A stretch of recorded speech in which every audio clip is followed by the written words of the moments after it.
Named will drive the number 25 U.S. Air Force Honda for Andretti Autosport at the Indianapolis 500 this year. Welcome, Conor. Hey guys. You got to be feeling pretty good. Oh yeah, like in general, or yeah. I feel awesome. Whatever. Yeah, it's good. I thought it would be warmer here, but it's not. It's okay. Not disappointed. Check in after lunch. Yeah.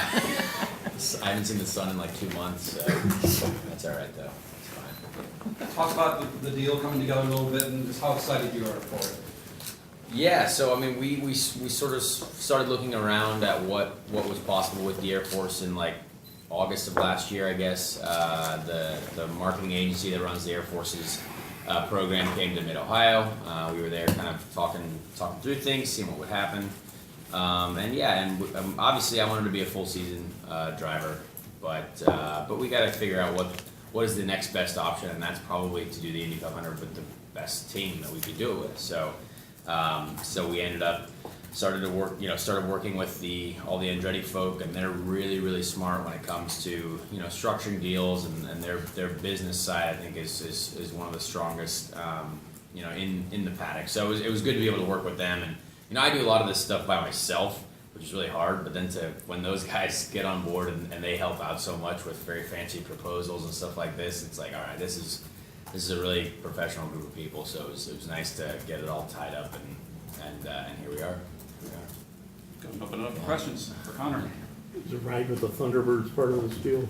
Well, I did that last year, so Townsend Bell is begging me for a ride of the Thunderbirds. So I don't know, maybe we'll do another one, but we'll see. I certainly wouldn't say no to another ride in a fighter plane of any kind, or jumping out of a plane of any kind. I'll do that too. That sounds very fun. With a parachute, we hope. Well, yeah, obviously. Details. What percentage of your time, in the last year, do you put into putting a deal like this together? 100%.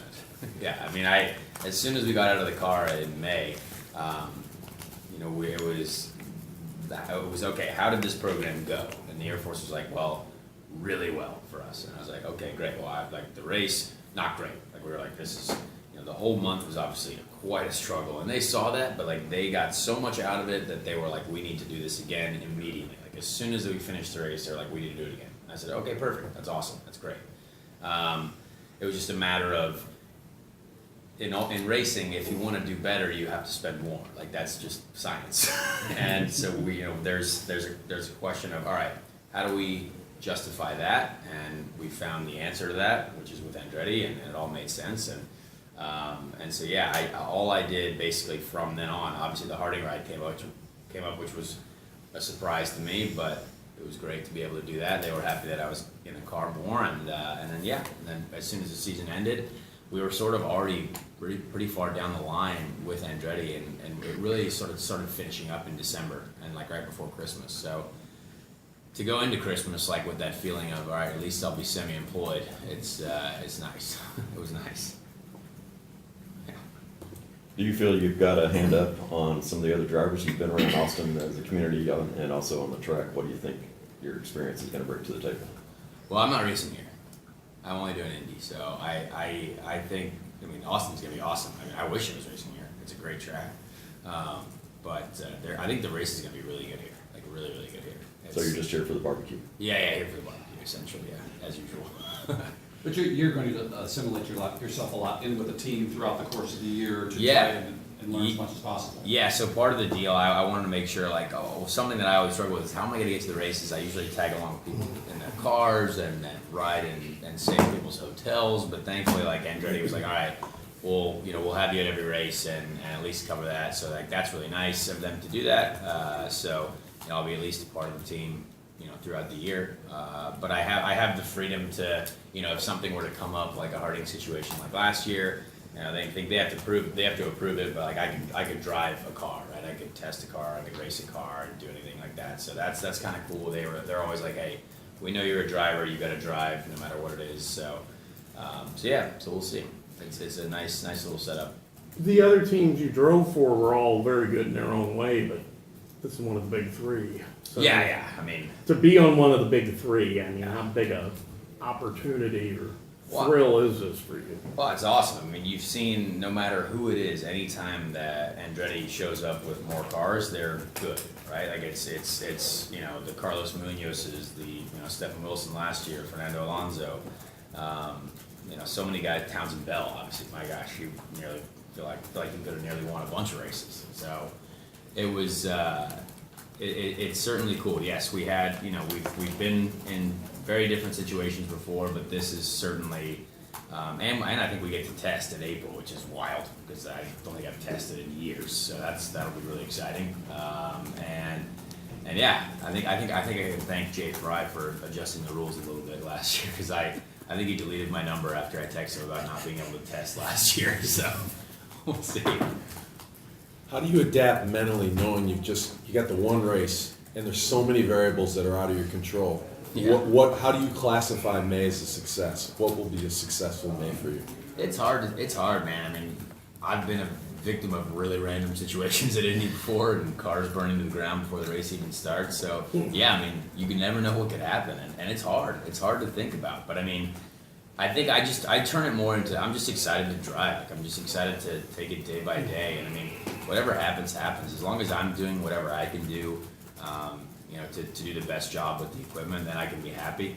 And if something happens that's out of my control, then, you know, then it is what it is. We just keep moving on. So it's just really cool to think about, you know, as like, you know, with my team, the teammates that I've got. It's like, man, if there's a problem like with like your driving or anything in general, you will absolutely be able to see it, because you will have some of the best guys out there to learn from. And so like that's, for me, something that I'm like really, really happy about, because that'll be just like a wealth of information that you can benefit from, like going further, you know, even further in your career. So that'd be cool.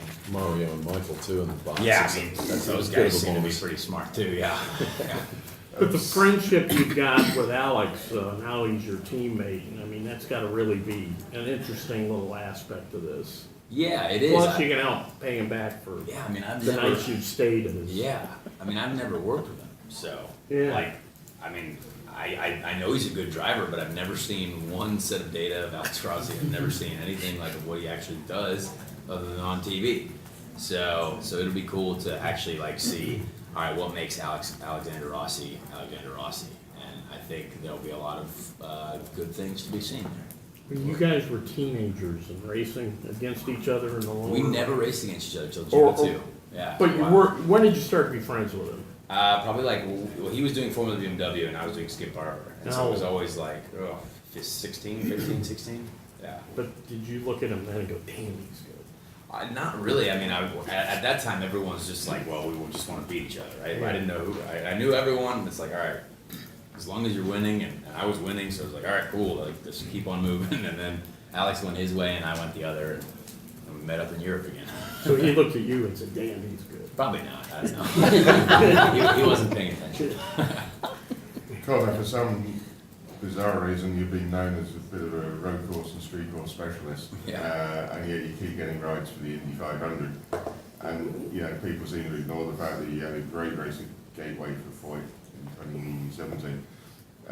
Do you feel that there's a particular course that's or type of course that suits you, or do you feel like a pretty well-rounded driver now? I would say pretty well rounded. And I mean, the fact that, you know, if I could sell a certain road course race, I would, but the Indy 500 is what you can sell, you know what I mean? So I think that's the most important part about, you know, how we build this program or how we build a program.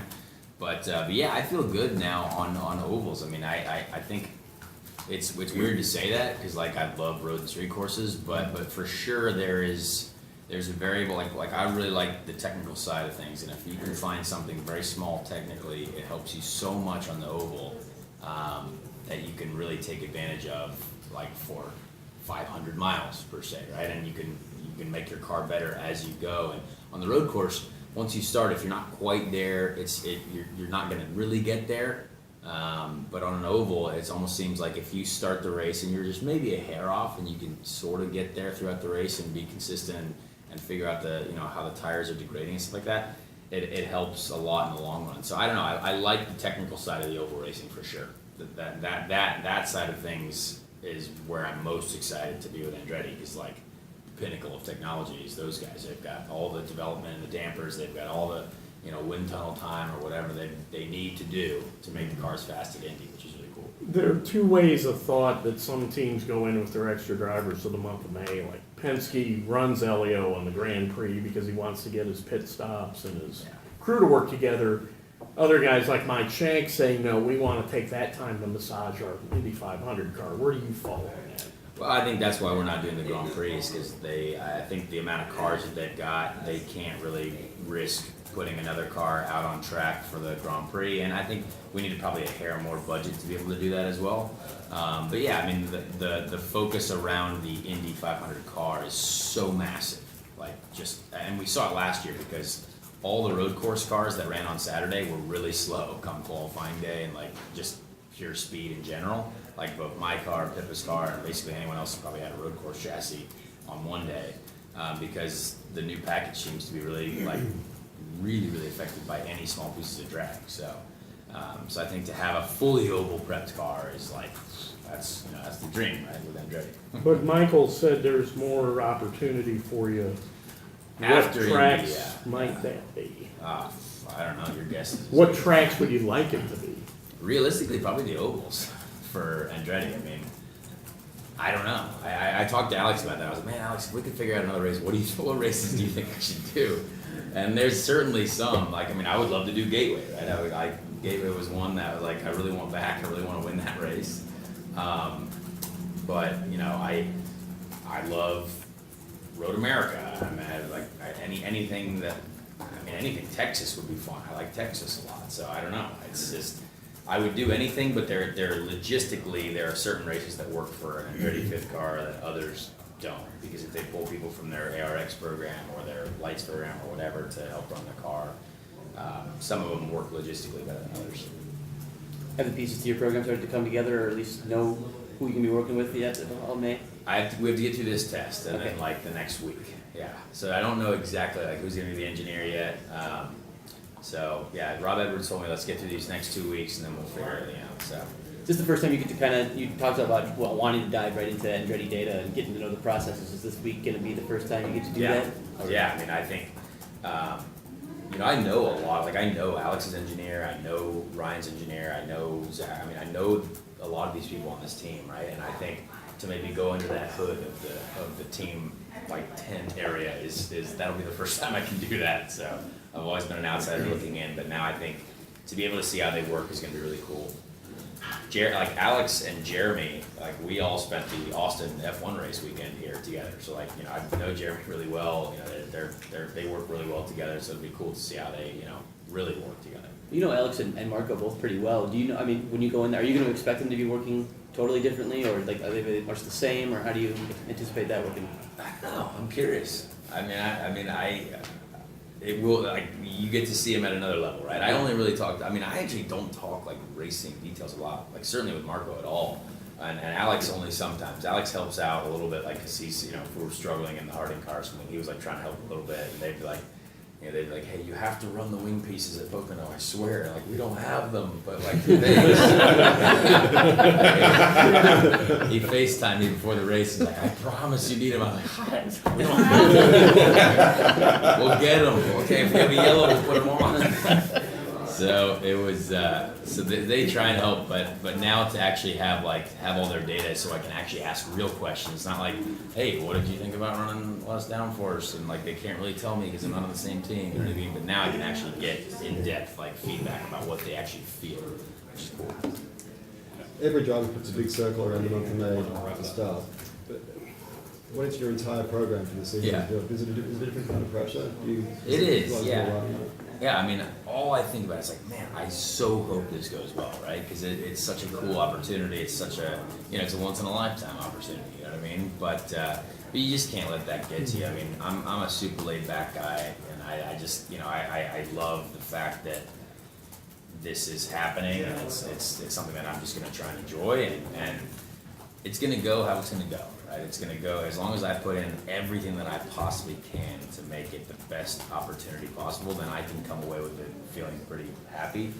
And if some crazy stuff happens, then it happens, and it would be, it's still going to be, the cars are going to look cool, and it's going to be a great opportunity, and then the Air Force is going to be there, and it's going to be awesome. So we'll just have to see how it turns out.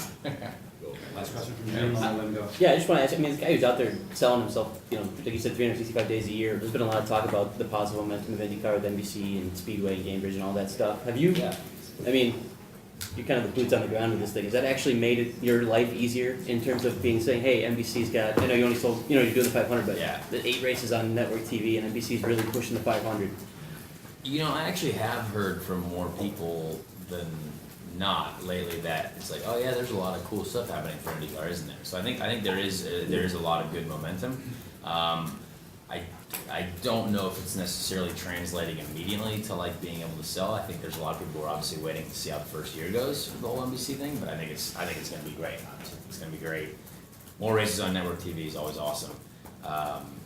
And there are certainly, you know, great people in place, and there are great partners coming on board with both the series and the 500 that are helping sort of strengthen the overall package of the business side. So I think that's good, without a doubt. Momentum is for sure in our favor. Thanks. Very good. Sweet. Thanks, man. Hey, thanks guys. Welcome back. Appreciate it. Yeah.